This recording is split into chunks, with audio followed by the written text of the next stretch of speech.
আল্লাহ সুবহানাহু ওয়া তাআলা সূরা জুমার ভিতরে বলেন, ইয়া আইয়ুহাল্লাযীনা আমানু ইযা নুদিয়া লিস-সালাতি মিন ইয়াউমিল জুমআতি ফাসআউ ইলা যিকরিল্লাহি ওয়া যারুল বাই'আ যালিকুম খায়রুল লাকুম ইন কুনতুম তা'লামুন। আল্লাহ সুবহানাহু ওয়া তাআলা বলেন, হে ঈমানদারগণেরা, তোমরা যারা ঈমান এনেছো, বিশ্বাস স্থাপন করেছো, ইযা নুদিয়া লিস-সালাত, তোমাদেরকে যখন নামাজের দিক ডাকা হবে, মিয়াউমিল জুমআ, জুমার নামাজের দিক যখন ডাকা হবে, ফাসআউ ইলা যিকরিল্লাহ, তোমরা তখন আল্লাহর শরণার্থে, আল্লাহ রাব্বুল আলামিনকে শরণার্থে তোমরা জিকিরের দিক দৌড়াও, নামাজের দিক দৌড়াও। ওয়াজারুল বাই, সমস্ত বেচা কিনা বন্ধ করে দাও, আল্লাহর হুকুম মানার জন্য মসজিদের দিকে চলে যাও। বেচা কিনা সব বন্ধ করে দাও, নামাজের দিক দৌড় দাও। কেবলমাত্র মুমিন ব্যক্তিদেরকে আল্লাহ বলছেন, নুদিয়া লিস-সালাত মিন ইয়াউমিল জুমআ, তোমাদেরকে যখন জুমার জন্য ডাকা হবে, মুয়াজ্জিন সব করবে হাইয়া আলাস সালাহ, মুয়াজ্জিন বলবে হাইয়া আলাল ফালাহ, আসো তুমি তোমার কল্যাণের দিক। এই কথা কে বলছে? মুয়াজ্জিন বলছে হাইয়া আলাস সালাহ হাইয়া আলাল ফালাহ, আসো তুমি তোমার কল্যাণের দিক। ওয়াজারুল বাই, সমস্ত বেচাকিনা বন্ধ করে দাও, কেবলমাত্র আল্লাহর হুকুমের জন্য জুমার নামাজ পড়ার জন্য মসজিদের দিকে দৌড় দাও। শুধু লক্ষ্য করুন, আল্লাহ সুবহানাহু ওয়া তাআলা বলেন, দুনিয়ার বেচা কিনা বন্ধ করে দাও, বেচা কিনা বন্ধ করে নামাজের দিকে যাও। আর আমাদের অবস্থা, মুয়াজ্জিন সাহেব আযান দিয়ে দিল, নামাজ শুরু হবে, এমত অবস্থায় আসি, কিন্তু সাহাবায়ে কেরাম রিদওয়ানুল্লাহি তাআলা আলাইহিম আজমাইনদের এমন অবস্থা ছিল না। আযান হয়ে গেছে, কানের ভিতরে চলে গেছে আশহাদু আন্না মুহাম্মাদুর রাসূলুল্লাহ, অথবা হাইয়া আলাস সালাহ কানের ভিতরে ঢুকছে। জঙ্গলে কাঠ কাটতেছিলেন কুড়াল দিয়ে, কুড়ালটা তাদের পিছনের দিকে ছিল। আযান শোনা মাত্র কুড়ালটার সামনের দিক আনেন নাই, ওই কুড়ালটা পিছন থেকে ছুঁড়ে ফেলে দিয়ে সবাই আল্লাহর ডাকে সাড়া দিয়ে নামাজে দাঁড়ায় গেছে। সুবহানাল্লাহ। এটা ছিল সাহাবীদের অবস্থা। নামাজে দৌড় দাও, নামাজ আদায় করো। যখন তোমরা নামাজে যাবে, বেচাকিনা বন্ধ করলে সামান্য সময় লস হলেও আমি আল্লাহ তাআলা অল্প সময় তোমরা যে বেচাকিনা করবে, এই বেচাকিনার ভিতরে আমি আল্লাহ তাআলা বারাকা দান করব, বরকত দিয়ে দেব। অল্প টাকার ভিতরে আমি আল্লাহ তাআলা তোমাদেরকে বরকত দিয়ে দেব। সুবহানাল্লাহ বলা যায় না? অল্প টাকায় বরকত দেবে কে? আল্লাহ। সুতরাং নামাজে আসছি, কিন্তু নামাজে আসলে আমাদের সবচেয়ে বেশি তাড়াহুড়ো করি আমরা নামাজের ভিতরে। মসজিদ আসলে মসজিদটাকে মনে করি জেলখানা। দোকানে, চার হোস্টেলে ঘন্টার পরে ঘন্টা সময় কাটাই, খারাপ লাগে না। কিন্তু মসজিদে আসলে জানটা ছটফট করে, কখন মসজিদ থেকে বেরিয়ে যাব, ঠিক কিনা? এই অবস্থা আমাদের হয় কিনা? মসজিদ আসলেই জানটা ছটফট করে, কিন্তু দোকানে আমরা সময় কাটাই, ব্যস্ততার করি। শুধু লক্ষ্য করুন, সাহাবায়ে কেরাম রিদওয়ানুল্লাহি তাআলা আলাইহিম আজমাইন মসজিদে ঢুকছে না, তারা বেরোইতে চান নাই। যেহেতু রাসূলুল্লাহ বলছেন সবচাইতে শ্রেষ্ঠ জায়গা হলো মসজিদ, উত্তম জায়গার নাম হলো মসজিদ, নিকৃষ্ট জায়গার নাম হলো বাজার। মসজিদ আপনি বসে থাকবেন সব হবে, বাজারে যতক্ষণ থাকবেন গুনাহ শুধু লিখতেই থাকবে, কারণ ওখানে দুনিয়ার সমস্ত বেচা কিনা, দুনিয়ার কথাবার্তা।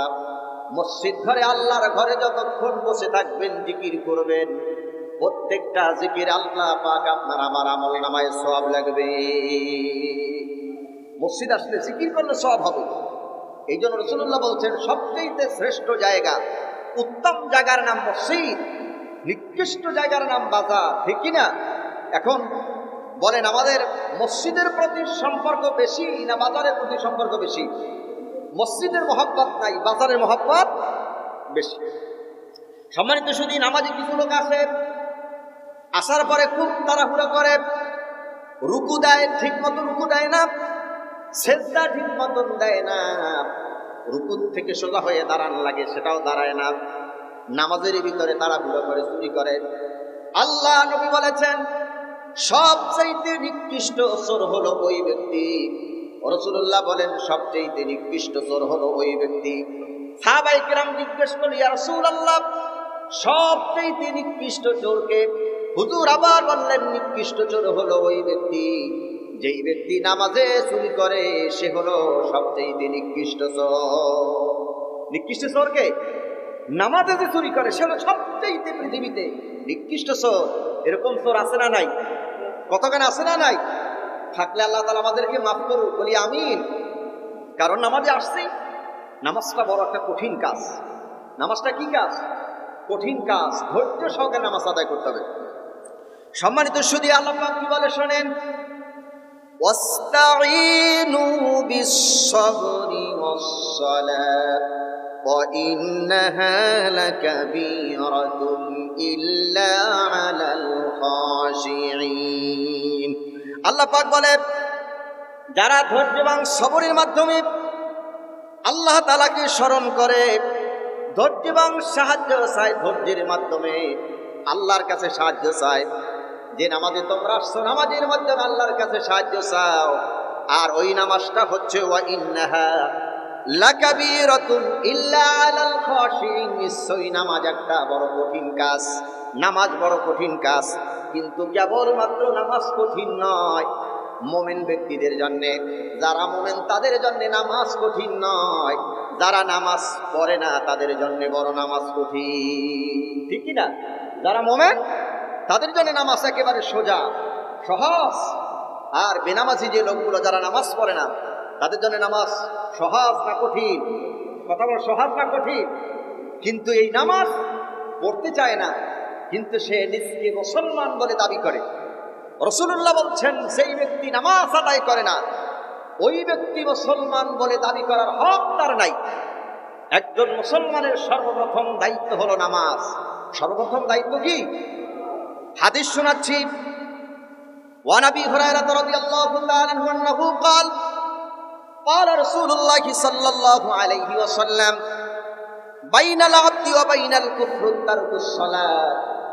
আল্লাহ নবী বলেন যেই ব্যক্তি ইচ্ছা করে নামাজ ছেড়ে দিল, যেই ব্যক্তি ইচ্ছা করে নামাজ ছেড়ে দিল, বাইনাল আবদি ওয়া বাইনাল কুফরি তারকুস সালাত, যে ব্যক্তি ইচ্ছা করে নামাজ ছেড়ে দিল সেই ব্যক্তি কাফের হয়ে গেল।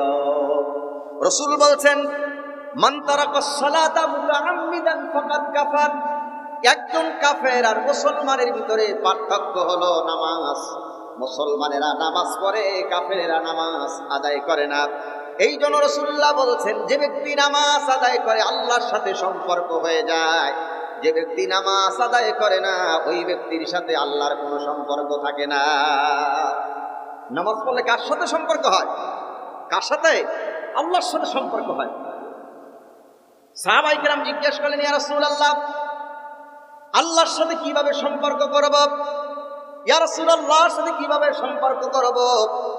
নবীজি বললেন আল্লাহর সাথে তুমি এমনি সম্পর্ক করবে, উসজুদ ওয়াক্তারিব, সিজদা দাও আর আল্লাহর সঙ্গে দেখা করো। সুবহানাল্লাহ। কোন মুমিনেরা সিজদা দিলে কার সাথে দেখা হয়? কথা বলতে হবে, কার সাথে? আল্লাহর সাথে।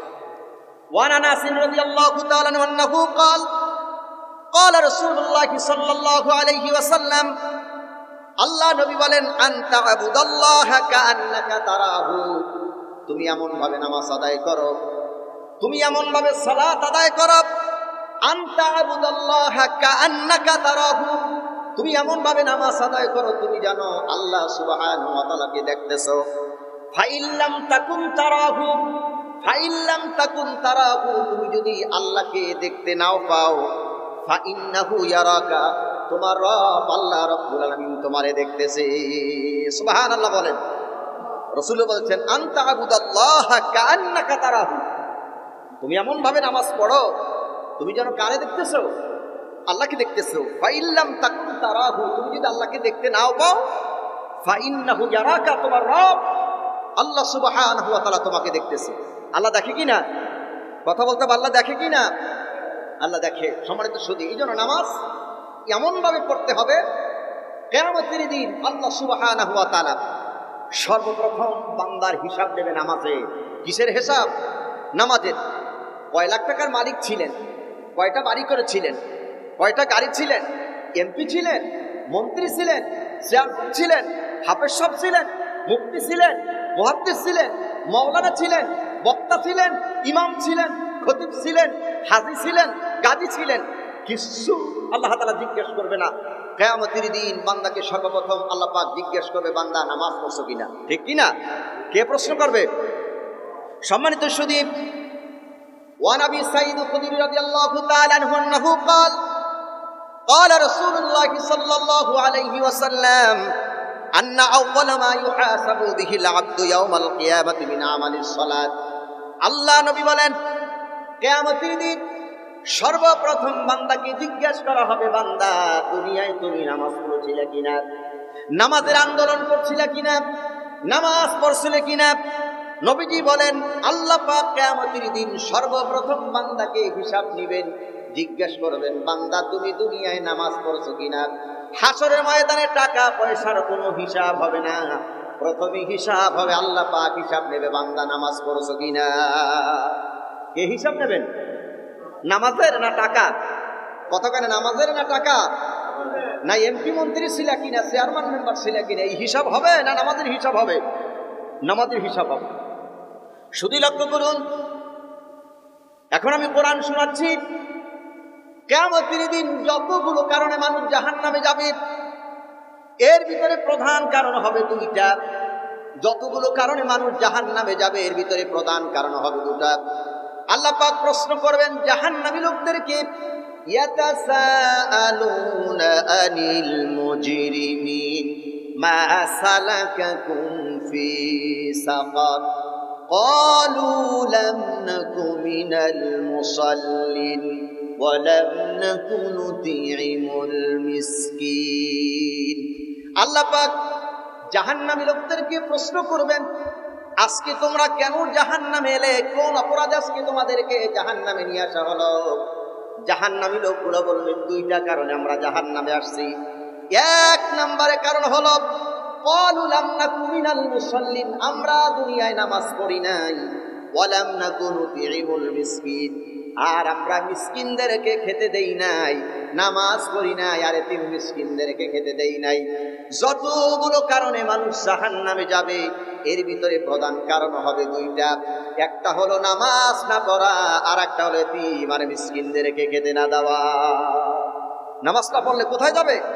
জাহান্নামে যাবে। সুতরাং এই নামাজে আসছি, নামাজটা একটা বড় কঠিন কাজ, তবে এই নামাজটা পড়তে হবে ধৈর্যের সাথে। কির সাথে? ধৈর্যের সাথে। উত্তম কাজ হলো, শ্রেষ্ঠ কাজ হলো ইবাদত। উত্তম কাজ, শ্রেষ্ঠ কাজ হলো নামাজ। ঠিক কিনা? নামাজের মতন এত মজার জিনিস পৃথিবীতে আছে? কথা বলেন, আছে? একজন সাহাবী প্রশ্ন করলেন, ওয়ান ইবনে মাসউদ রাদিয়াল্লাহু তাআলা আনহু قال قال رسول الله صلى الله عليه وسلم إن رجلا سأل النبي صلى الله عليه وسلم أي الأعمال أفضل إلى الله تعالى يا رسول الله, আল্লাহর কাছে সবচেয়ে উত্তম আমল কি? ভালো কাজ কি? উত্তম আমল কি? শ্রেষ্ঠ আমল কি?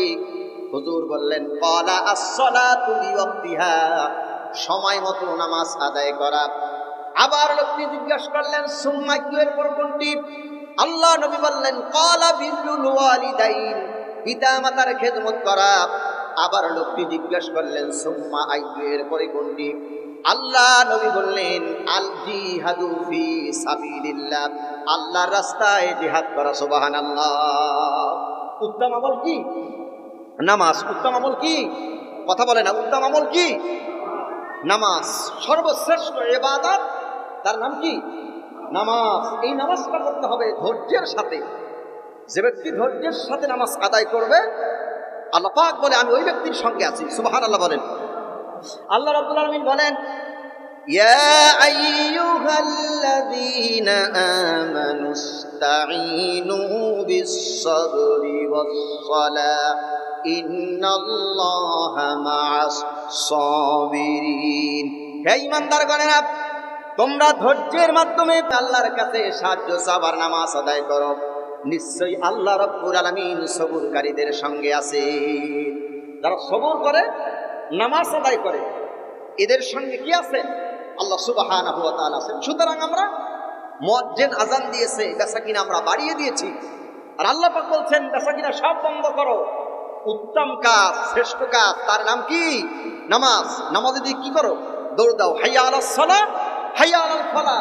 আসো তুমি তোমার কল্যাণের দিক, আসো তুমি তোমার ভালোর দিক। এই কথা বলার পরে আমরা দৌড়াই খুব কম, বেচাকিনায় বেশি আমরা ব্যস্ত থাকি। আর আল্লাহ বলছে তোমরা যদি যাও, অল্প বেচাকিনার ভিতরে বরকত কে দিয়ে দেবেন? আল্লাহ। এই যে নামাজে আসছেন, এই যে আমরা জুমার নামাজ পড়তে ঢুকছি, কতক্ষণ থাকবো? আসর পর্যন্ত। কথা বলে আসর পর্যন্ত কতক্ষণ থাকবো? মাগরিব। এই যে জুমার নামাজে আসছেন, মাগরিব পর্যন্ত থাকবো? এশা না, কতটুকুন সময় থাকবো? তারও সীমারেখা আল্লাহ পাক সূরা জুমার ভিতরে তুলে ধরছেন। কতটুকুন সময় আপনি মসজিদে থাকবেন, আল্লাহর গোলাম হয়ে কতক্ষণ বসে থাকবেন মসজিদে? শুধু লক্ষ্য করুন, আল্লাহ পাক বলে মসজিদে তুমি কতক্ষণ থাকবে? فَإِذَا قُضِيَتِ الصَّلَاةُ فَانتَشِرُوا فِي الْأَرْضِ وَابْتَغُوا مِنْ فَضْلِ اللَّهِ وَاذْكُرُوا اللَّهَ كَثِيرًا لَعَلَّكُمْ تُفْلِحُونَ। আল্লাহ পাক বলেন নামাজ শেষ হয়ে যাবে, কুদিয়াতিস সালাত, নামাজ যখন শেষ হয়ে যাবে, ফান্তাশিরু ফিল আরদ, ফান্তাশিরু ফিল আরদ, তোমরা জমিনে ছড়ায় পড়ো। জমিনে কেন ছড়াই পড়বে? রিজিক সন্ধানে তোমরা রিজিককে তালাশ করো, আর আল্লাহর উপরে তাওয়াক্কুল করো। আল্লাহর উপরে যদি তাওয়াক্কুল করো, নামাজ শেষ করে যদি জমিনে ছড়ায় যাও, বেচা কিনায় লেগে যাও, জমি চাষ করায় লেগে যাও, খেতে খামারে যদি কাজ করতে শুরু করে দাও, আল্লাহ পাক বলে নামাজ শেষ করে যখন বেচা কিনা তোমরা শুরু করলে, খেতে কাজ করা শুরু করলে, আমি আল্লাহ পাক ওই খেতের ভিতরে, কাজের ভিতরে, ব্যবসার ভিতরে আল্লাহ রাব্বুল আলামিন বরকত দিয়ে দেব। কেননা আল্লাহ পাক বলেন ওয়াল্লাহু খায়রুর রাযিকিন। সবাই বলি ওয়াল্লাহু খায়রুর রাযিকিন। আমার আল্লাহ হচ্ছেন উত্তম রিজিক দাতা। ওই আকাশে যা আছে, জমিনে যা আছে, সবার রিজিকের দায়িত্ব আমার আল্লাহ। সবার দায়িত্ব একমাত্র আল্লাহ পাকের। এই জন্য বলে আল্লাহ পাক আল্লাহু খায়রুর রাযিকিন। আল্লাহ পাক বলে আমি উত্তম রিজিক দাতা, সুতরাং আমার কাছে রিজিক চাও। কার কাছে যাবেন? আল্লাহর কাছে। কার কাছে? নামাজ শেষ, ফাইদা কুদিয়াতিস সালাত, মসজিদ আর বসার দরকার নাই। ফাইদা কুদিয়াতিস সালাত, মসজিদ আর দরকার নাই। ফাইদা কুদিয়াতিস সালাত ফান্তাশিরু ফিল আরদ, জমিনে ছড়াই পড়ো রুজি রোজগার আহার করার জন্য। ব্যবসা চালু করো, খেত খামারে কাজ করো, জমি চাষ করো, তারপরে কাজবাজ করো, কৃষি কাজ করো, ধান লাগাও, ভুট্টা লাগাও, শাকসবজি তৈরি করো। এই কাজ নামাজের শেষ করা শুরু করো। বারাকা বরকত কে দিবেন? কথা বলেন কে দিবেন? নামাজ শেষে একটা দোয়া করবেন, আল্লাহুম্মা রযুকনি ওয়া আনতা খায়রুর রাযিকিন। সবাই বলি আল্লাহুম্মা রযুকনি ওয়া আনতা খায়রুর রাযিকিন। সবাই আল্লাহুম্মা রযুকনি ওয়া আনতা খায়রুর রাযিকিন। হে আল্লাহ, তুমি উত্তম রিজিক দাতা, আর উত্তম রিজিক তুমি আমাকে দাও। সুবহানাল্লাহ বলেন। সম্মানিত সুধী, আল্লাহ নবী আরেকটা দোয়া পড়তেন নামাজ শেষ হয়ে যাওয়ার পর। রাসূলুল্লাহ দোয়া করতেন আল্লাহুম্মা ইন্নী আসআলুকা ইলমান নাফিয়ান ওয়া রিজকান তাইয়িবান ওয়া আমালান মুতাকাব্বালান। আল্লাহুম্মা ইন্নী আসআলুকা ইলমান নাফিয়ান। হে আল্লাহ, তুমি আমাকে উপযুক্ত ইলম দান করো এবং পুত পবিত্র রিজিক আমাকে দান করো, আর তুমি নেক আমল করার তৌফিক দান করো, কবুল করো। এটা দোয়া করতেন। আর আজকে আমরা ব্যবসা করি, বাণিজ্য করি, যাই কিছু করি না কেন, আল্লাহর কাছে আর একটা দোয়া করবো রিজিকের জন্য। আল্লাহুম্মা কফিনি বিহালালিকা আন হারামিক ওয়া আগনিনি বিফাদলিকা আম্মান সিওয়াক। বলেন আল্লাহুম্মা কফিনি বিহালালিকা আন হারামিক ওয়া আগনিনি বিফাদলিকা আম্মান সিওয়াক। হে আল্লাহ, তুমি আমাকে হালাল রুজি দাও, আর আমাকে তুমি হারাম থেকে বাঁচায়া দাও। কার কাছে করব? কথা বলেন কার কাছে? হালালের দোয়া না হারামের দোয়া? কতক্ষণ হালালের দোয়া না হারামের দোয়া? আল্লাহুম্মা কফিনি, সবাই বলি আল্লাহুম্মা কফিনি বিহালালিকা আন হারামিক ওয়া আগনিনি বিফাদলিকা আম্মান সিওয়া। আল্লাহ তাআলা এই হালালের ভিতরে বরকত দিয়ে দেবেন, হারামে আল্লাহ বরকত দেন না। সুতরাং হালাল রিজিকের জন্য কার কাছে দোয়া? কথা বলতে হবে কার কাছে? আল্লাহর কাছে দোয়া করবেন। এখন আল্লাহ তাআলা আপনাকে রিজিক দেয়, শোনেন, আল্লাহ তাআলা আপনাকে রিজিক দিল, জমিতে আল্লাহ ধান দিল, এমন ঝড় আসলো, এমন তুফান আসলো, তুফানে ঝড়ে ধান সব মাটির সাথে মিশে দেয়, এরকম আছে না নেই? দেখছেন কিনা? শাক লাগাইয়েছেন, এমন বৃষ্টি আসছে, মুসুল বৃষ্টি আসছে, এই মুসুল ধারে বৃষ্টি পড়ার কারণে শাক পানিতে ডুবে শেষ হয়ে গেছে। তারপরে আল্লাহ আপনাকে দিয়েছে সম্পদ, সম্পত্তি নিয়ে গেছে। আল্লাহ দিয়েছিল দুইটা গরু, গরু দুইটা আল্লাহ নিয়ে গেছে। আল্লাহ দিয়েছিল ছেলে সন্তান, তাও আল্লাহ নিয়ে গেছে। এরকম দেখি না? কন দেখি কি না? এই যে বিপদ আল্লাহ দিল, শাক দিল, সবজি দিল, ভুট্টা দিল, গরু দিল, জান দিল, মান দিল, সব আমার আল্লাহ নিয়ে গেছে। আল্লাহ কয়গুলো কেননি জানো? রিজিক তো আমি দিই, তুমি ইবাদত করে আসছো মসজিদ থেকে, কুদিয়াতিস সালাত, নামাজ শেষ, বেরিয়ে পড়ছো, আমার কাছে দোয়া করছো আল্লাহুম্মা রযুকনি ওয়া আনতা খায়রুর রাযিকিন, আমি সেই দোয়া কবুল করে নিছি, তোমার উত্তম রিজিক আমি আল্লাহ দিয়ে দিছি, যা দিছিলাম দিয়েছি, সব আবার নিয়ে গেছি। এরকম হয় কিনা? দেখতেন কিনা? হয়ে গেছে, হয় কিনা? আল্লাহ কয় সবর করো, সবর করো, যদি সবর করো মুমিন বান্দাদের সাথে তুমি শামিল হয়ে যাবে। সুবহানাল্লাহ। কন